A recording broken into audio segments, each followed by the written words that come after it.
세상은 자연 만물이 저절로 생겼다 그렇게 말을 하죠. 138억 년 전에, 엄청나게 깁니다. 138억 년 전에 우주 대폭발 빅뱅에 의해서 우주 만물이 저절로 생겼다 그렇게 말을 합니다. 그렇게 저절로 생겨서 그렇게 그들의 의견에 의할 것 같으면 처음에 대폭발이 났을 때 굉장히 우주가 무질서했겠죠. 대단한 혼란과 무질서 가운데 있었는데 시간이 흐르면서 점차로 질서 정연하게 우주가 형성되고 점점 진화해서 지금과 같은 이런 세상이 되었다 그렇게 말을 하고 있습니다.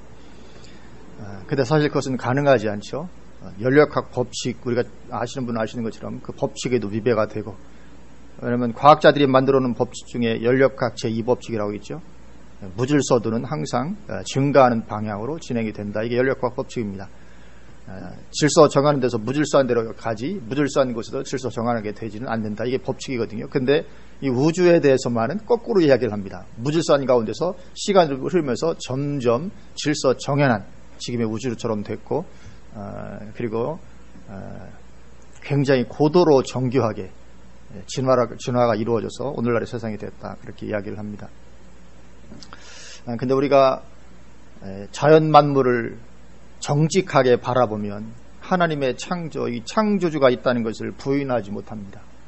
어떻게 이 세상이 저절로 생길 수가 있겠습니까? 이같이 이 자연 만물을 로마서 처음 시작하면서 로마서 1장에서 말씀하는 것처럼 하나님의 살아계심, 하나님의 창조하심이 이 자연 만물에 그대로 보여 알게 되었기 때문에 누구도 핑계치 못할지니라. 우리가 정직한 마음으로 자연 만물을 바라보면 하나님의 창조주가 계시다는 것, 조물주가 계시다는 것을 누구도 부인하지 못할 것이고 핑계하지 못합니다. 자연 만물을 많이는 그만두고라도 우리 인간의 정신과 육체만 보더라도 육체도 그렇고 우리 정신도 그렇고 어떻게 이것이 저절로 생길 수가 있습니까? 우리 인간의 어떤 육체라든지 이런 우리 고도의 정신 체계, 이게 감히 상상이 안 되는 거죠. 그래서 우리가 정직한 마음으로 바라보면 창조주가 계시다는 것을 우리가 부인할 수 없고, 하나님이 온 세상을 창조하신 것은 틀림없는 것이고, 그리고 하나님께서 온 세상을 창조하실 때 당연히 목적 없이 창조하지는 않으셨겠죠. 하나님께서 아무런 목적도 없이, 우리가 뭐 하나를 하더라도 항상 목적을 가지고 하는 것인데 하나님께서 이 우주 만물을 창조하시면서 목적 없이 창조하시다. 그건 있을 수 없는 거죠. 뭐 장난하듯이 그게 있을 수 없는 것입니다. 하나님이 목적을 가지시고 창조하셨고, 그 하나님의 창조 목적의 핵심은 바로 하나님의 형상대로 지음을 받은 우리 인간이죠. 하나님의 창조 핵심, 우리 인간입니다. 하나님의 형상대로. 그래서 하나님의 형상대로 피조물을 만드시고, 그리고 하나님의 형상대로 만드셔야 교제가 가능하죠. 우리와 더불어 교제하시고 친밀한 가운데 있기를 원하시는 하나님의 창조의 목적입니다. 그래서 하나님의 창조의 목적의 핵심이 우리 인간이기 때문에 우리 인간이 타락해서 하나님을 떠나가자 피조세계 전체가 고통을 받게 되었다. 로마서 이렇게 말씀합니다. 우리 인간만 타락한 것이 아니라 인간이 타락할 때, 인간이 타락하면 창조세계 전체가 아무 의미가 없어지죠. 이 전체가 다 고통하면서, 그래서 회복될 때를 기다린다고 말씀합니다. 그래서 지금 이 우주 만물, 자연 만물은 이 회복의 때를 기다립니다. 다른 말로 하면 회복의 때가 도래하게 된다는 거죠. 무엇처럼요? 에덴 동산처럼, 타락 이전처럼 회복될 때를 자연 만물들이 기다린다. 이것은 우리가 다들 아시듯이 이 천년왕국을 가리키는 것이죠. 이 천년왕국, 회복된 에덴 동산은 반드시 회복돼야 됩니다. 자연 만물은 인간의 타락 이전으로 회복이 돼야 되고, 그래서 오늘 온 피조세계가 그 날을 기다리고 있다. 로마에서 이렇게 말씀을 하고 있습니다. 그리고 그 회복된 때가 그 바로 천년왕국이죠. 반드시 천년왕국은 있을 수밖에 없는 것입니다. 성경적으로.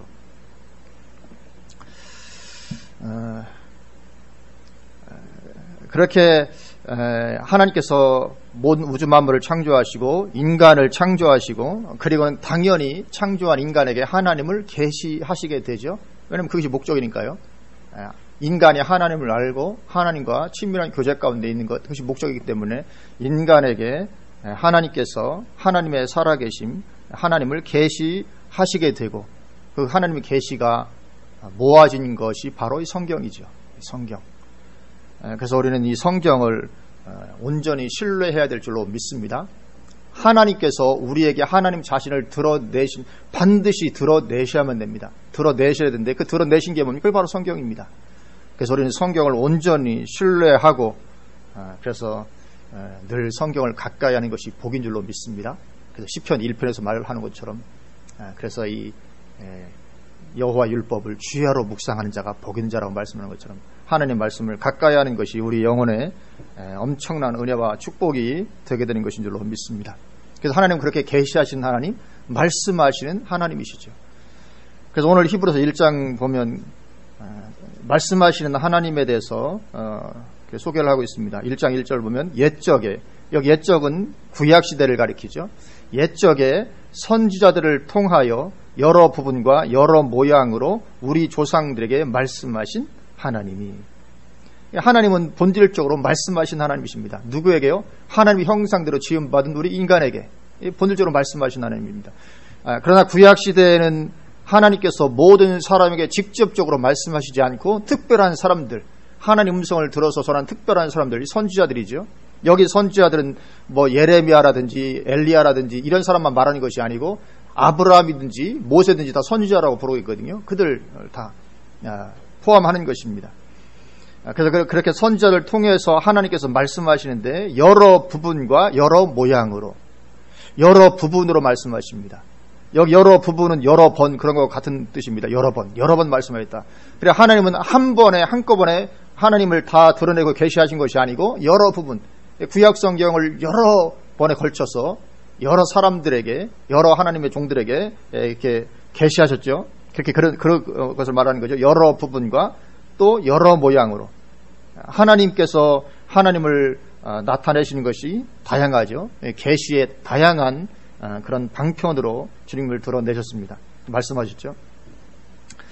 그래서 여러 부분과 여러 모양, 그래서 예를 들면 직접적으로 말씀하시기도 하시고 또는 꿈으로 또는 환상으로 또는 하나님의 아들의 어떤 현현으로 여러 모양으로 그렇게 우리에게 계시하시고 말씀하셨죠.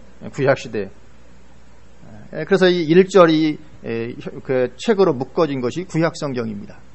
구약성경이 만들어졌고, 그리고 2절 이 모든 날 마지막에는, 그러니까 구약시대의 끝자락을 말하는 거죠. 이 모든 날 마지막에, 그렇게 1절에 이렇게 쭉 말씀하신 그 모든 날 마지막에는 이제 아들을 통해서, 하나님의 아들 예수 그리스도를 통해서 직접 하나님 아들께서 아들을 통하여 우리에게 말씀하셨으니 이 아들을 만유의 상자로 세우시고, 그래서 그 구약시대가 지나고 나서는 하나님의 아들인 예수 그리스도를 통해서 말씀해 주셨는데 그 예수님이 누구시냐, 우리에게 말씀해 주신 그 예수님이 누구시냐, 그것을 이제 말하는 것이 2절 중간부터 1장 전체가 됩니다.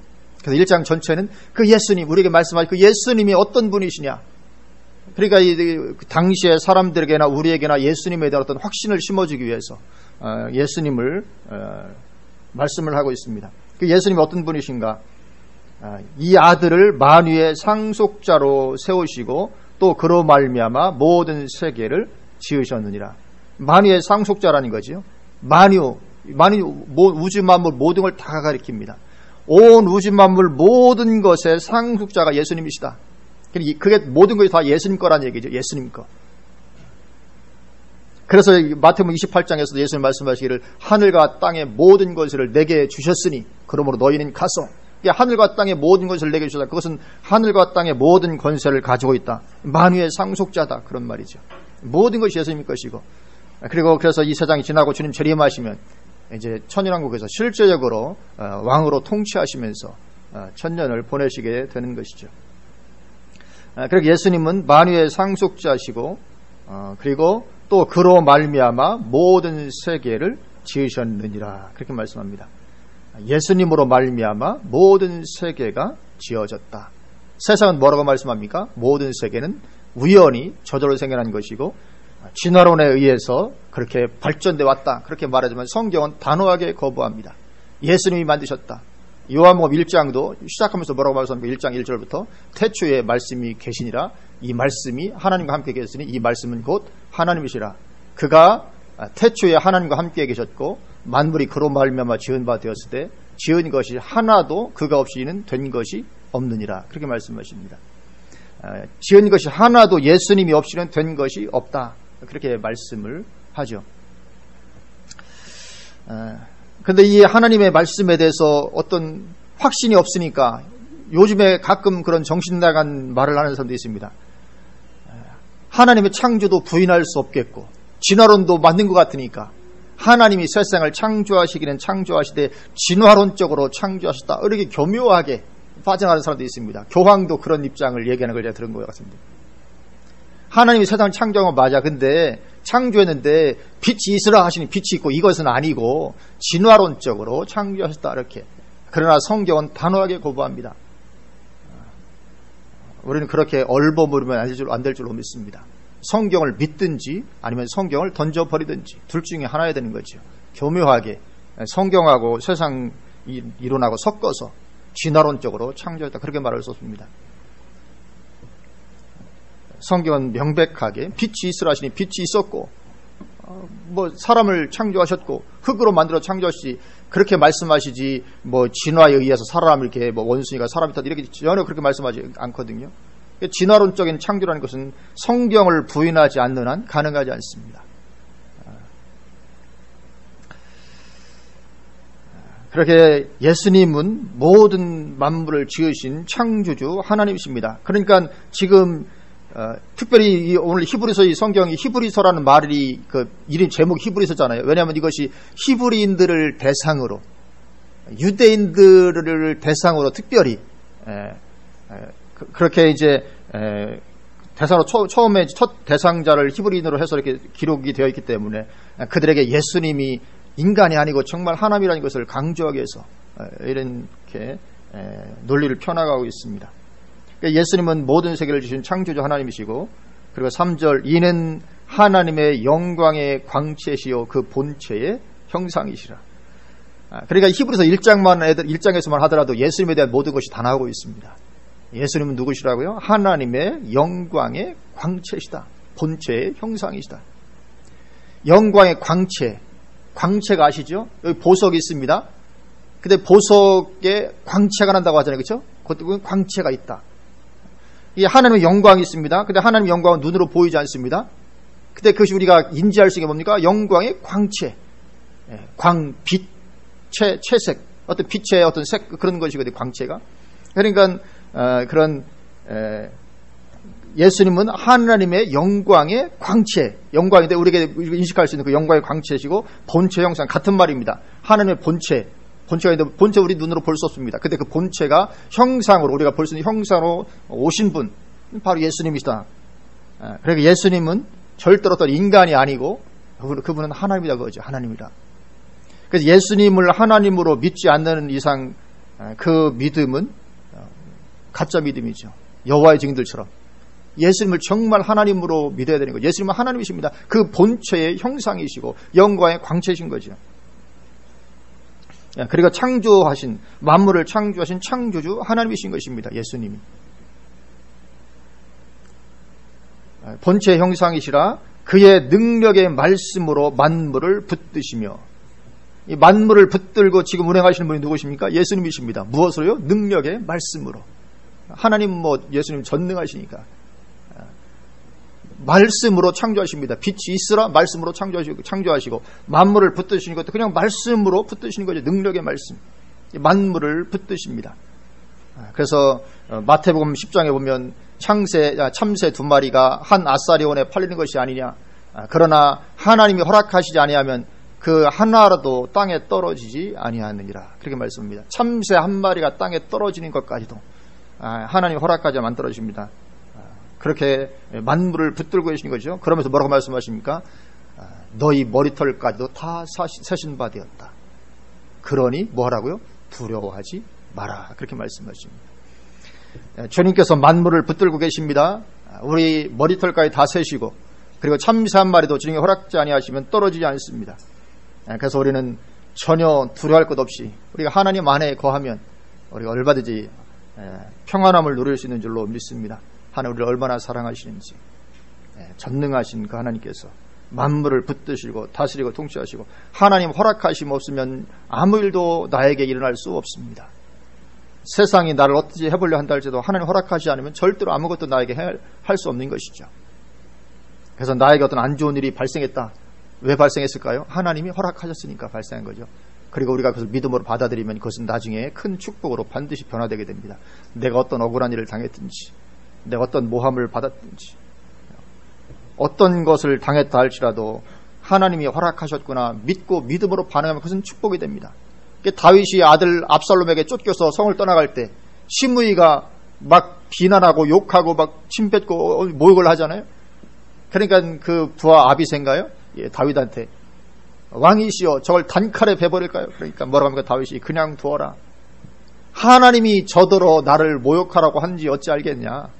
그러면서 저것 때문에 내가 나중에 더 복을 받을 것이다. 그렇게 말하죠. 그리고 정확히 그대로 됩니다. 그래서 나에게 당한 어떤 일을 하나님 허락지 않으면 일어나지 않고 그래서 우리가 믿음으로 반응하면 그것은 반드시 우리에게 엄청난 축복으로 돌아오게 된 줄로 믿습니다. 왜냐하면 하나님께서 그 모든 걸 다 주관하시기 때문에 그렇습니다. 만물을 붙드시며 죄를 정결하게 하는 일을 하시고 예수님의 십자가 사건입니다. 죄를 정결하게 어떻게 하십니까? 피를 흘리심으로. 히브리서 9장 22절에 피 흘림이 없은즉 사함이 없느니라. 그렇게 말씀하십니다. 언제부터요? 선악과 사건 때부터. 선악과 사건 때부터 아담과 하와가 선악과를 따먹고 그리고 나서 범죄하잖아요. 즉시 주님은 양을 잡아서, 양인지 뭔지 모르지만 짐승 가죽으로 옷을 입힙니다. 피를 흘린 거죠. 피 흘림이 없은즉 사함이 없느니라. 처음부터 그렇게 피를 흘려고 구약 내내 피 흘리는 제사를 드리도록 했고, 그리고 마침내 예수님께서 이 땅에 친히 제물이 되셔서 그래 십자가에서 피를 흘리심으로 우리 죄의 문제를 해결해 주신 그런 주님이시죠. 그래서 이 히브리서 1장만 하더라도 예수님에 대해서 모든 것을 다 말씀을 해주고 있는 것을 보게 됩니다. 그래 정결케 하는 일을 하시고 지금은 높은 곳에 계신 지극히 크신 이의 우편에 앉아 계시죠. 어떻게 그곳에 올라가셨습니까? 십자가에 죽으시고 부활하시기 때문에. 하여튼 이 십자가를 지는 것이 없으면 부활은 없습니다. 죽어야 사는 것이죠. 그렇게 높은 하늘 보좌 옆에 앉아 계시고 4절 그가 천사보다 훨씬 뛰어남은, 천사보다 당연히 뛰어나죠. 예수님이 하나님 아들이니까. 그런데 이제 사람들이 그걸 믿지 않는 사람들이 많으니까 이렇게 하는 것이죠. 그가 천사보다 훨씬 뛰어남은 그들보다 더욱 아름다운 이름을 기업으로 얻으시니. 예수님 무슨 이름을 기업으로 얻으셨습니까? 천사보다 훨씬 뛰어난 이름, 하나님의 아들이라는 이름을 얻으셨죠. 그래서 5절을 보면 하나님께서 어느 때에 천사 중 누구에게 너는 내 아들이라 오늘 내가 너를 낳았다 하셨으며, 그런 말 하는 법이 없죠. 이거 시편 2편 7절 말씀인데 오직 예수님에 대해서 그렇게 말씀하시고, 또다시 나는 그에게 아버지가 되고 그는 내게 아들이 되리라 하셨느냐. 어느 때 천사 중 누구에게 나는 그에게 아버지가 되고 그는 내게 아들이 되리라 하셨느냐, 그렇게 말했냐는 거죠. 오직 예수님밖에 그런 말을 한 적이 없다 그런 거죠. 근데 여기 이게 사무엘하 7장 14절 말씀인데 우리가 이 성경 해석을 위해서 이런 부분들 잘 볼 필요가 있죠. 우리 그래서 한번 좀 잠깐 가봤으면 좋겠습니다. 사무엘하 우리 7장으로 한번 가보실까요? 주보를 끼워 놓으시고 사무엘하 7장입니다. 사무엘하 7장. 이 사무엘하 7장은 다윗이 하나님께 성전을 제가 짓겠습니다. 그러니까 이제 나단 선지자가 왕이시여, 그 하나님도 기뻐하실 거니까 왕 마음대로 하십시오 이렇게 했는데, 나중에 가서 나단 선지자 하나님의 음성을 듣고 와서 다윗에게 말하죠. 그것이 아니라 하나님의 말씀을 다윗에게 전해줍니다. 12절부터 이렇게 말씀하죠. 7장 12절 내 수완이 차서 내 조상들과 함께 놓을 때, 여기 내는 너는 다윗을 가리킵니다. 너의 수완이 차서 네 조상들과 함께 놓을 때 내가 내 몸에서 내 씨를 내 뒤에 세워 그의 나라를 견고하게 하리라. 그럼 이 씨는 누구겠습니까? 솔로몬이죠. 그렇죠? 솔로몬을 세우겠다. 내 아들 씨 솔로몬입니다. 13절 그는 내 이름을 위하여 집을 건축할 것이요. 솔로몬이 이제 성전 건축한다는 거죠. 나는 그의 나라 왕위를 영원히 견고하게 하리라. 누구의 왕이요? 솔로몬. 14절 나는 그에게 아버지가 되고 그는 내게 아들이 되리라. 누구요? 솔로몬이죠. 그렇죠? 근데 오늘 본문은 이것이 누구라고요? 예수님이다 이렇게 말씀하고 있습니다. 오늘 히브리서 1장에서 인용하고 있는 것이 이 7장 14절 사무엘 하 7장 14절 이 말씀이거든요. 나는 그에게 아버지가 되고 그는 내게 아들이 되리라. 예수님이다 하는 거죠. 그러니까 우리가 성경에 이런 부분들이 너무 많다는 걸 우리가 인식을 해야 됩니다. 왜냐하면 성경 항상 이중적으로 어떤 것을 말하는 듯 하면서 먼 후대에 있는 일을 같이 묶어서 이야기해버려 이런 것이 흔히 많이 있거든요. 이게 어떤 재해석이 필요한 거죠. 이런 부분들이 있습니다. 그래서 13절 다시 보면 13절 그는 내 이름을 위하여 집을 건축할 것이요 나는 그의 나라 왕위를 영원히 견고하게 하리라. 그래서 이 솔로몬의 나라 왕위를 영원히 견고하게 하리라 하셨는데 영원히 견고하게 됐습니까? 망했잖아요. 그렇죠? 그 나라 망했습니다. 그럼 이게 그럼 말씀이 잘못된 것입니까? 그렇지 않고 이것의 영적인 의미는 바로 예수님 그의 나라다 이걸 말하는 거죠. 예수님. 그래서 오늘 본문에서 이것이 바로 예수님에 대한 말씀이다. 그렇게 말을 하고 있습니다.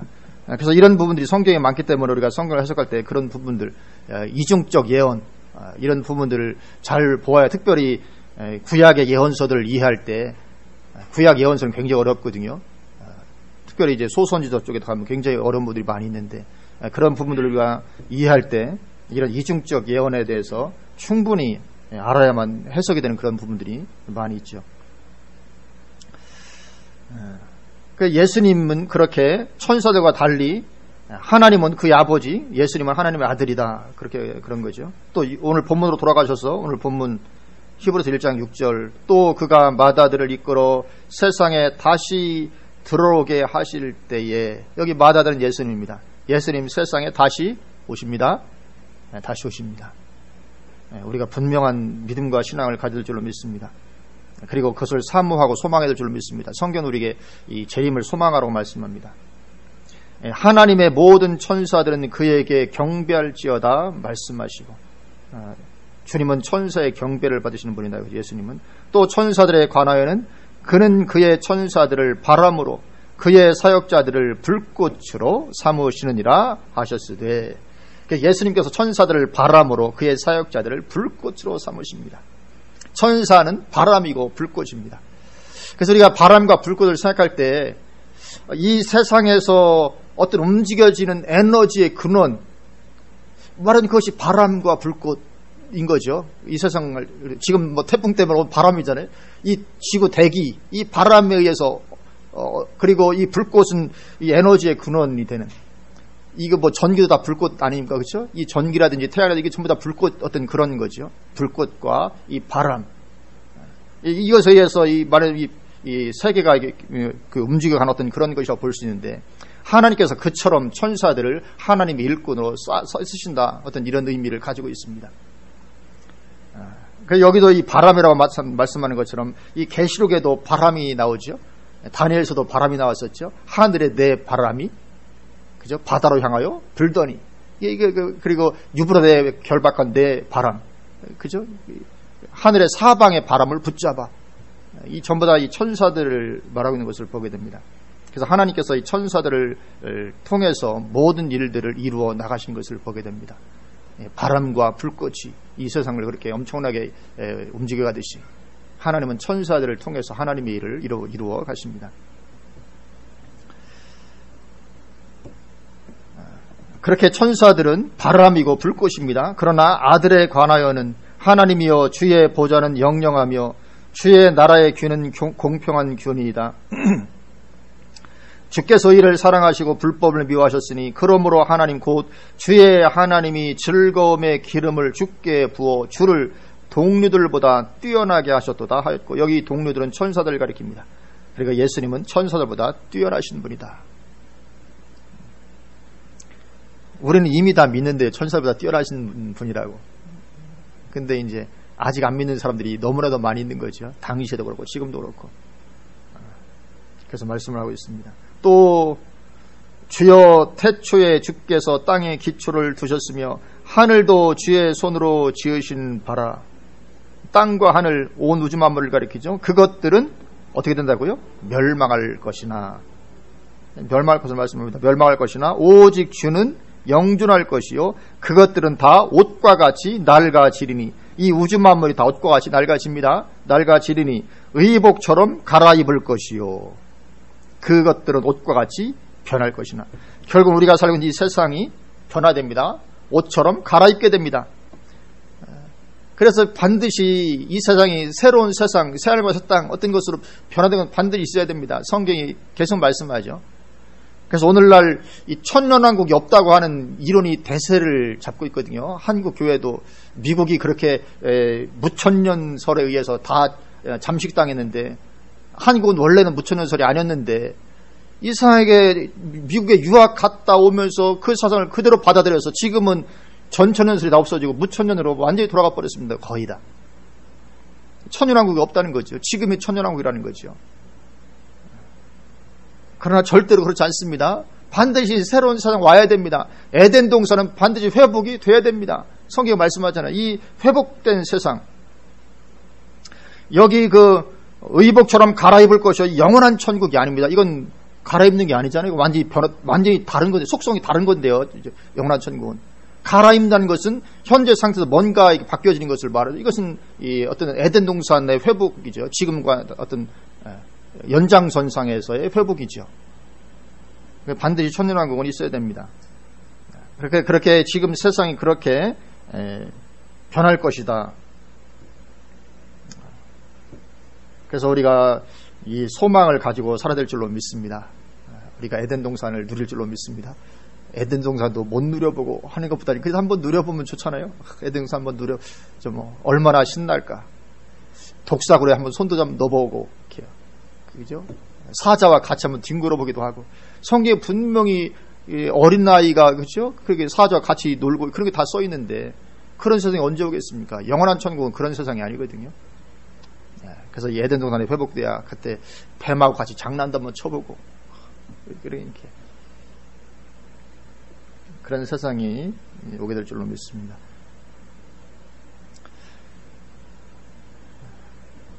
그렇게 세상은 변할 것입니다.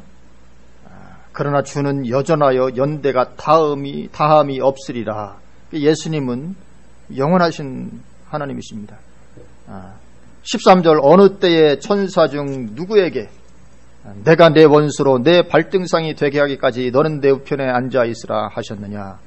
모든 천사들은 섬기는 영으로서 구원받을 상속자들을 위하여 섬기라고 보내심이 아니냐. 그래서 성경 전체에서 천사들을 가장 잘 정의를 내려주고 있는 부분이 히브리서 1장인 것 같습니다. 천사가 누굽니까? 구원 얻을 상속자, 우리죠. 우리를 섬기라고 보냄받은 존재의 천사입니다. 그래서 천사는 지금도 우리를 섬기는 줄로 믿습니다. 그래서 내가 천사보다 더 대단하고 높구나 그런 차원을 말씀드리는 것이 아니고, 우리는 그만큼 하나님의 사랑받는 자녀라는 거죠. 우리를 위해서 하나님 천사를 보내셨습니다. 천사들로 하여금 우리를 수동들게 하셨습니다. 우리가 보통 존재가 아니죠. 그러니까 지금도 여기 천사들이 얼마나 많이 와 있겠습니까? 아마 이 말씀 들으면서 굉장히 즐거워할 거라고요. 내가 너희들을 섬기러 왔다고 그렇게 기분 나쁘고 그렇게 하지 않을 것입니다. 천사 굉장히 맞다고 박수치면서 아주 좋아하고 즐거워할 것입니다. 그래서 이 천사들이 우리 구원받을 상속자들을 섬기는데, 천사들로 하여금 더 많이 일하게 하려면 우리가 기도하는 수밖에 없습니다. 우리가 기도할 때 하나님은 천사들을 통해서 역사하십니다. 우리가 기도를 해야 천사들을 통해서 일할 근거가 생기죠. 알아서 그냥 해주세요. 그거 어렵습니다. 알아서, 물론 하나님께 알아서 해주시지만, 우리가 기도할 때 하나님 기도 응답을 약속하셨기 때문에, 기도할 때 하나님 천사들을 통해서 너 기도했지, 그 기도를 들어주라. 그럼 천사들이 가서 그냥 그 모든 일 다 이루는 거죠. 우리 기도 응답 풍성히 누리게 되실 수 있도록 축원을 드립니다. 지금 응답이 풍성해야 됩니다. 기도 응답은 얼마든지 누릴 수 있습니다. 하여튼 기도하면 하나님 반드시 응답을 하시고 역사하십니다. 천사들 통해서 기적을 일으키시는 거죠. 이제 2장입니다. 왜 2장 4절까지 보았냐면 이 4절까지 같이 1장에 붙여서 보는 것이 더 좋기 때문에 그렇습니다. 그러므로 그렇게 말씀하죠. 그러므로 이제 연결돼서 말씀하는 거죠. 그러므로 우리는 들은 것에 더욱 유념함으로. 그러니까 사실 이 말 하고 싶은 겁니다. 히브리서 기자가 이 말 하고 싶은 거예요. 그러므로 우리는 들은 것에 더욱 유념함으로 우리가 흘러 떠내려가지 않도록 함이 마땅하니라. 그래서 2장 1절 이것이 히브리서 전체가 말하고자 하는 목적이 이겁니다. 히브리서 전체가 사실은 히브리서를 기록한 목적이 2장 1절 이것입니다. 이 말 하나를 위해서 결국 히브리서 전체가 있다고 할 만큼 이거 강조하는 부분입니다. 계속 반복해서 더욱 유념함으로 흘러 떠내려가지 않도록 하라. 흘러 떠내려갈 수도 있다 그런 거거든요. 여기 흘러 떠내려간다. 이 흘러 떠내려간다 이 단어가 원어가 파라리에오 그런 단어거든요. 파라리에오인데 이게 원어적인 정확한 뜻이 무엇이냐면 배가 항해를 하는데 역풍을 만났습니다. 역풍 때문에 목적지에 닿지 못하고 흘러 떠내려가는 것을 말할 때 이 단어를 쓰는 것입니다.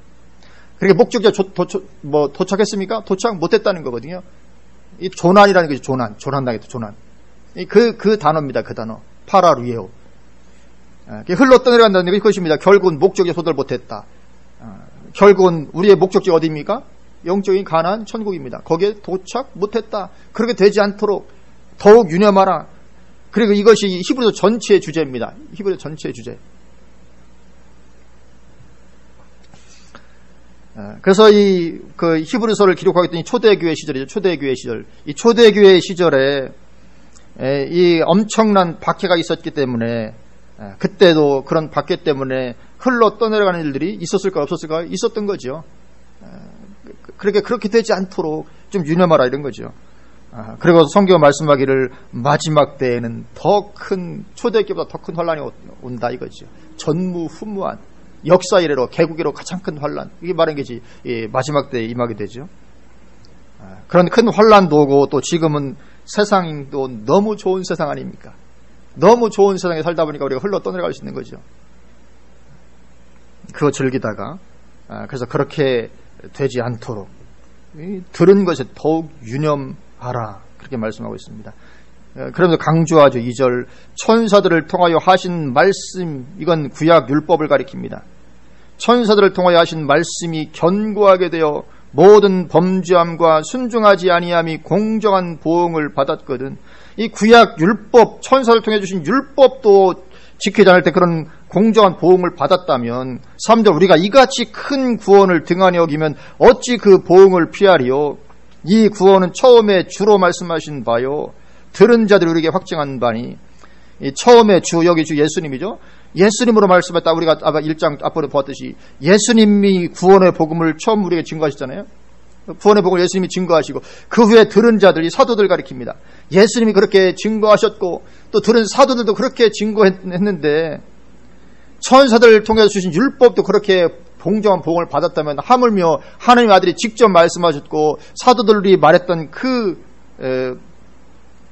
복음을 벗어날 때 그 심판이 얼마나 크겠느냐 그런 거죠. 심판을 피할 길이 없다.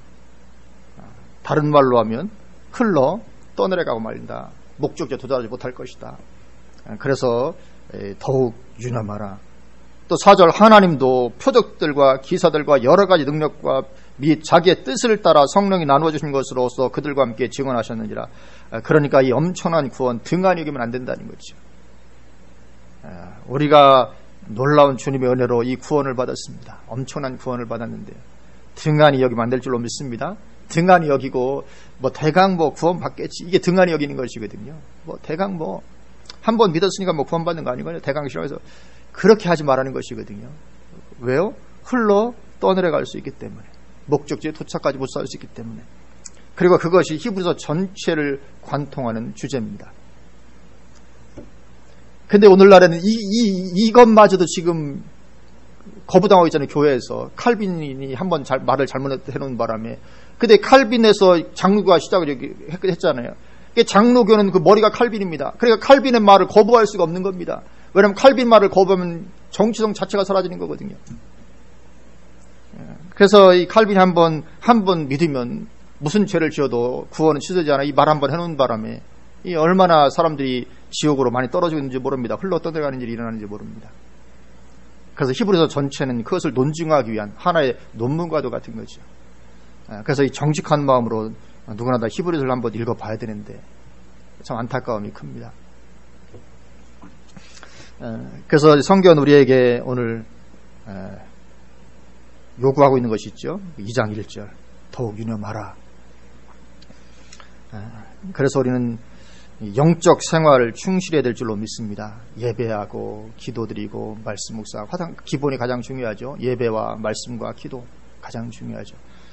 우리가 늘 주님 오신 그날까지 우리 영적 생활 등한히 하면 안 될 줄로 믿습니다. 그래서 날마다 달려가고 그래서 점점 더 하나님과 동행하는 삶은 더 풍성해지고 또 하나님은 본질적으로 말씀하신 하나님이기 때문에 주의 음성도 우리가 풍성히 듣고 오늘날에는 주님께서 어떻게 말씀하십니까? 기록된 성경과 성령을 통해서 말씀하신 게 가장 보편적입니다. 이미 기록된 성경이 있기 때문에 뭐 선지자를 통해서 말씀할 필요가 없죠. 이미 성경이 있으니까 성경과 성령을 통해서 말씀하는 것이 가장 보편적입니다. 그래서 우리가 이렇게 하나님의 음성도 듣고 주님과 동행하는 정말 살아있는 그런 신앙 날마다 우리에게 더 회복되어지기를 주님의 이름으로 축원을 드립니다. 아멘. 기도하시겠습니다.